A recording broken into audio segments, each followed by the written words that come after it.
Hello everyone, তো কেমন আছেন সবাই? আশা করছি সবাই ভালো আছেন। এর আগের ভিডিওতে আমি আপনাদের কাছে বলেছি যে আমার হাজব্যান্ডের বিএমটি হয়ে গেছে, আর বিএমটিতে যাওয়ার আগে আমি কিছু ভিডিও করেছিলাম, সেইগুলো আমি আপনাদের কাছে এর আগের পার্টে দেখিয়েছিলাম। তো কি নিয়ে গেছিলাম, কি টেস্ট করেছিলাম সেইগুলো দেখিয়েছিলাম, কি ক্লিয়ারেন্স লেগেছিল সব কিছুই দেখিয়েছিলাম। তো আজকে তার পরেরটুকু মানে যেটুকু আমি ভিডিও করতে পেরেছি সেগুলোই দেখাবো। তার মধ্যে থেকে আমি কিছু কথা বলতে চাই, যেমন বিএমটি কি। বিএমটিটা অনেকেই বোঝে না, অনেকে ভাবে যে খুব বড় একটা সার্জারি বা খুব বড় একটা অপারেশন। তো অনেকে আমাকে জিজ্ঞাসা করে যে অপারেশন হয়ে গেছে, অপারেশন কিভাবে হলো, কোথায় অপারেশনটা হয়েছে, সেই বিষয় নিয়ে অনেকে জিজ্ঞাসা করে। তো সবাইকে আমি একজনকে তো আমি উত্তরটা দিতে পারবো না, তবে ভিডিওর মাধ্যমে আমি দেওয়ার চেষ্টা করব বিএমটি কি। আর বিএমটি দুই ধরনের হয়, একটা হলো অটোলোগাস, একটা হলো অ্যালোজেনিক। আর প্রথমে আমাদের জানতে হবে বিএমটিটা কি। বিএমটি হলো বোন মেরো ট্রান্সপ্লান্ট, যেটাকে আমরা শর্ট ফর্মে বলি বিএমটি। বোন হলো হাড্ডি, মেরো হলো রক্ত। বোন মেরো ট্রান্সপ্লান্ট মানে হাড্ডির অস্থিমজ্জা প্রতিস্থাপন, যেটাকে আমরা শুদ্ধ ভাষায় বলতে গেলে অস্থিমজ্জা প্রতিস্থাপন। বোন হলো হাড্ডি বা অস্থি, মেরো মানে রক্ত তার বা মজ্জা, আর ট্রান্সপ্লান্ট হলো প্রতিস্থাপন। বোন ম্যারো ট্রান্সপ্লান্ট মানে বিএমটি হলো অস্থি মজ্জা প্রতিস্থাপন। তো এটা দুই প্রকারের হয়, একটা হলো অটোলোগাস, একটা হলো অ্যালোজেনিক। অ্যালোজেনিকটা হয় সাধারণত অ্যালোজেনিক যেটা হয় সেইটা হলো থ্যালাসেমিয়া পেশেন্টদের ক্ষেত্রে বিশেষ করে হয়, বা আরও অন্যান্য ব্লাড ক্যান্সারে যদিও হয় আমি জানি না। ওটা হলো অ্যালোজেনিক হলো যেমন ডোনার চাই, ভাই বোন, বা এমনও হয় যে প্যারেন্টসদের ক্ষেত্রে প্যারেন্টসরাও দেয়, ডোনার প্যারেন্টসরা হয় বাচ্চাদের যদি থ্যালাসেমিয়া থাকে, বা ভাই বোন থাকলে ভাই বোন দেয়, কিন্তু এটাকে অ্যালোজেনিক বলে, একজন থেকে আরেকজনকে দেওয়া। আর দ্বিতীয় যেটা আমি বললাম অটোলোগাস, যেটা আমার হাজব্যান্ডের ক্ষেত্রে হয়েছে, সেটা নিজের স্টেম সেলস নিজেকে দেওয়া, মানে এটা অটোলোগাস, নিজেরটাই নিজের মধ্যে আবার ঘুরিয়ে দেওয়া হয়। তো আমার হাজব্যান্ডের ক্ষেত্রে ডোনার দরকার পড়েনি, আমার হাজব্যান্ডের নিজের সেল নিজেকেই দেওয়া হয়েছে, ওটাকে অটোলোগাস বলে। আর এটা একটা ব্লাড স্টেম সেল, যে স্টেম সেলসটাকে হারভেস্ট করতে হয় প্রথমে, তারপর হাই ডোজ কেমোথেরাপি দিয়ে ওই যেই স্টেম সেলসটা হারভেস্ট করে রেখে দেয়, মানে ব্লাডটা কালেক্ট করে রেখে দেয়, হাই ডোজ কেমোথেরাপির পরে সেই ব্লাডটাকে আবার মানে শরীরে দেওয়া হয়, প্রতিস্থাপন করা হয়। এটাকেই বলে স্টেম সেলস ট্রান্সপ্লান্ট বা বোন ম্যারো ট্রান্সপ্লান্ট বা অটোলোগাস বোন ম্যারো ট্রান্সপ্লান্ট, যেটা আমার হাজব্যান্ডের ক্ষেত্রে হয়েছে। আমার হাজব্যান্ডের আমরা 18 তারিখে তো আমরা গুয়াহাটি চলে যাই, তারপর 19 তারিখে আমার হাজব্যান্ডকে জেনারেল ওয়ার্ডে অ্যাডমিট করানো হয়, যেখানে ওর মোবিলাইজেশন চলে। মোবিলাইজেশন অর্থাৎ 5 দিন ওকে নাভির গোড়ায় একটা করে, মানে সকালে একটা আর রাতে একটা করে ইঞ্জেকশন দেওয়া হয়। তো মোবিলাইজেশনের পরে ওর মানে কি হয়, মোবিলাইজেশনটা ইঞ্জেকশনটা দেওয়ার পর ওর হাড্ডি থেকে মানে যেটা স্টেম সেলস ওটা বেরিয়ে আসে, ওটাকে এক জায়গায় জমা করানো হয়, ওটাকে বলে মোবিলাইজেশন। ইঞ্জেকশনটা দিয়ে ওর ব্লাডটা বের করা হয়, স্টেম সেলসটা বের করা হয়, এক জায়গায় জমা করা হয়। তা মোবিলাইজেশনের পর ওকে 21 তারিখ থেকে ওর মোবিলাইজেশন শুরু হয়। 19 তারিখে ওরা অ্যাডমিট করানো হয়, 19-20 ওকে 19 জুন আর 20 জুন ওকে জেনারেল ওয়ার্ডে রাখা হয়, তেমন কিছু ট্রিটমেন্ট দেওয়া হয় না। তারপর 21 তারিখে ওর 21 তারিখ সকাল থেকে ওর ইঞ্জেকশনটা শুরু হয় মোবিলাইজেশনের। প্রথমে রাতে, দিনে একটা আর রাতে একটা করে দেওয়া হয় ইঞ্জেকশন। আর এই ইঞ্জেকশনটা দিয়ে ওর 25 তারিখে ব্লাডটাকে ওর হারভেস্ট করা হয়, যেটা ওর হাড্ডি থেকে বের করা হয় ইঞ্জেকশন দিয়ে, ওই ব্লাডটাকে 25 তারিখে হারভেস্ট করা হয়। কিন্তু হারভেস্ট করার দিন আমাকে ওর পাশে থাকতে দেয় না, ওকে ব্লাড ব্যাংকে নিয়ে যাওয়া হয়। ওখানে ওর 8.5 ঘন্টা, সকাল 8.5 ঘন্টা কিনা ঠিক আমার মনে নেই, সকাল আমার এইটুকু মনে আছে সকাল 8টার সময় ও গেছিলো ব্লাড ব্যাংকে। সকাল 8টা থেকে প্রায় বিকেল 5টা পর্যন্ত ওর ওই ব্লাডটা কালেক্ট করা হয় ওই হিপের জয়েন্ট থেকে। হিপের জয়েন্টে ওর এক ধরনের, যেমন স্লাইন যখন চলে, স্লাইনের একটা সুচের মতন একটা পাইপ থাকে স্লাইনটাতে লাগানোর জন্য, লাগানোর পর ওটাই শরীরে আসে, ঠিক তেমনই একটা প্লাস্টিকের পাইপ ওর হিপের জয়েন্টে ফুটো করে ঢুকিয়ে দেওয়া হয়, আর ওইখান থেকে ওর ব্লাডটা কালেক্ট করা হয়, এটাকে বলে হারভেস্টিং। এটা ওর সকাল 8টা থেকে বিকেল 5টা পর্যন্ত ওর এটা করা হয়। তো করার পর ওকে আবারও বিএমটি রুমে নিয়ে আসা হয়।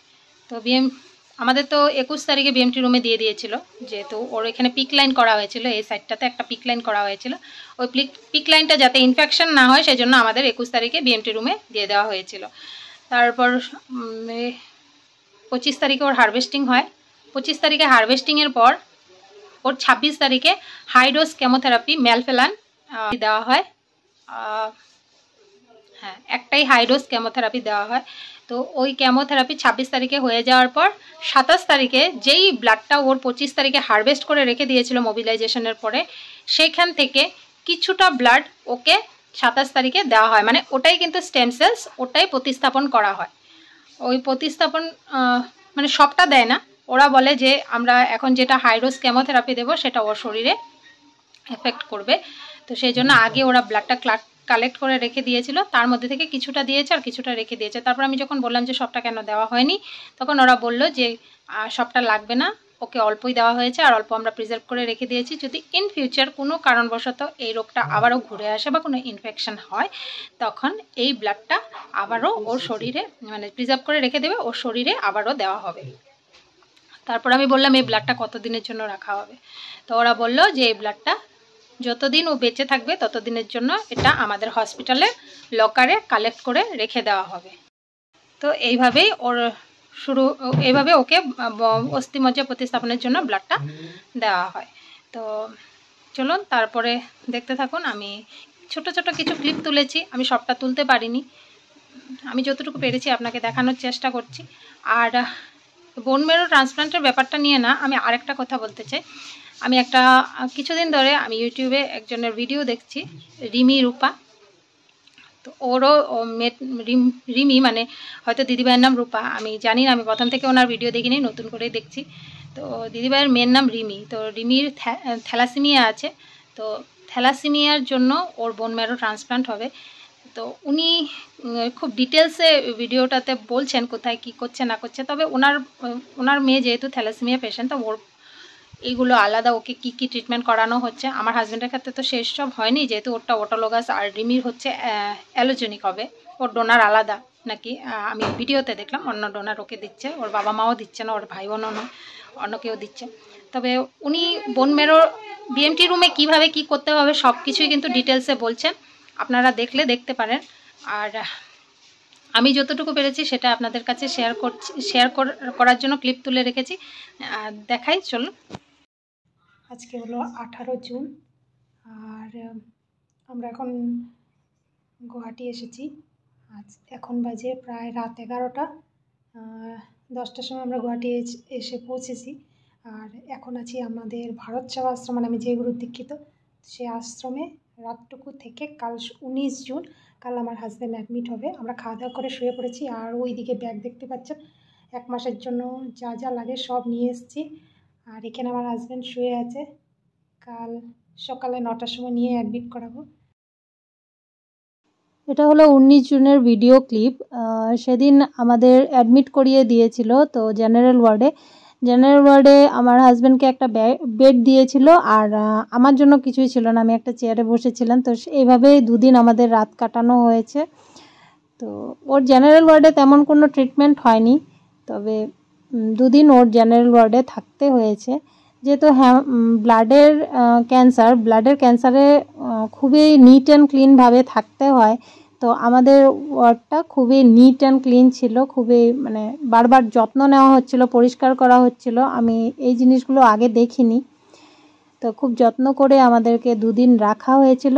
এটা হলো 20 জুনের ভিডিও। এটাও আমি কিছু একটু তুলে রেখেছি। এটা রাতে আমরা শুয়েছিলাম, যেহেতু শোয়ার জায়গা ছিল না, আমাকে চেয়ারে 2 দিন শুতে হয়েছিল। তো আমি একটু করে ভিডিও করে রেখে দিয়েছিলাম।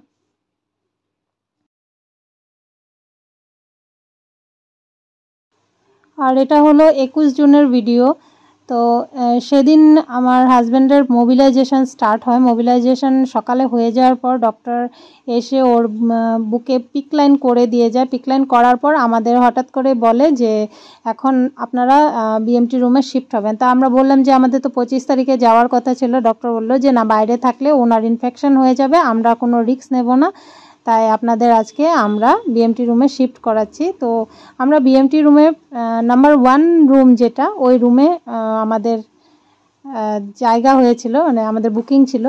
তো সেদিন বিকেল 3টের সময় আমার হাজব্যান্ডকে প্রথমে বিএমটি রুমে দেওয়া হয়। আর বিএমটি রুমে যাওয়ার আগে কিছু কিছু যাবতীয় বস্তু নেওয়ার ছিল, তার মধ্যে থেকে আমার কিছুটা বাকি ছিল, তো সেগুলো নেওয়া হয়নি বলে আমার হাজব্যান্ডকে আগে 3টের সময় অ্যাডমিট করানো হয়, তারপর আমাকে দেওয়া হয়। আমি প্রায় 1-1.5 ঘন্টা পর গেছিলাম, কারণ যেহেতু টাকা জমা দেওয়ার ব্যাপারটা ছিল, সব কিছু করা ছিল, আর কিছু কিছু জিনিস আনার ছিল।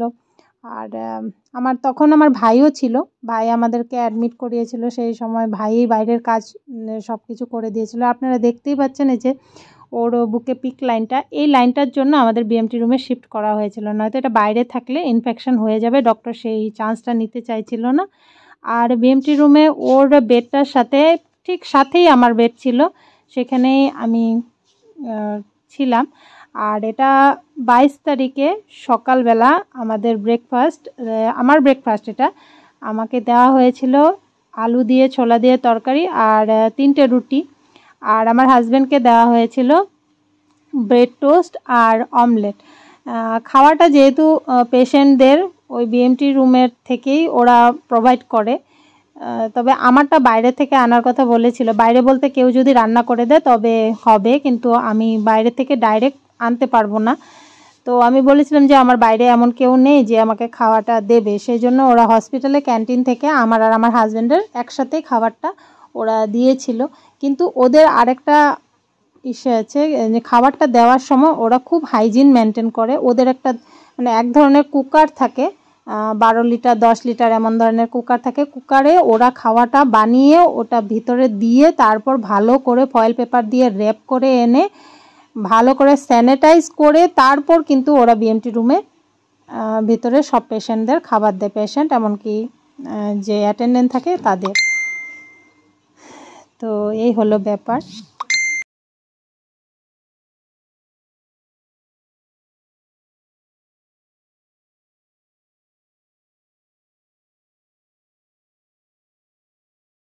তো আপনারা দেখতেই পাচ্ছেন আমার ড্রেস আর আমার হাজব্যান্ডের ড্রেস, যেটা হসপিটাল থেকে প্রোভাইড করেছিল। আর অনবরত মাস্ক আর টুপি লাগানোর কথা বলেছিল, আমার হাজব্যান্ডও তাই করছিল। এইভাবেই আমাদের থাকতে হয়েছে। আর প্রতিদিনের ড্রেস ওরা প্রতিদিনই ওরাই ধুয়ে দিচ্ছিল, আমাদের কোনো কাজ করতে হয়নি সে নিয়ে।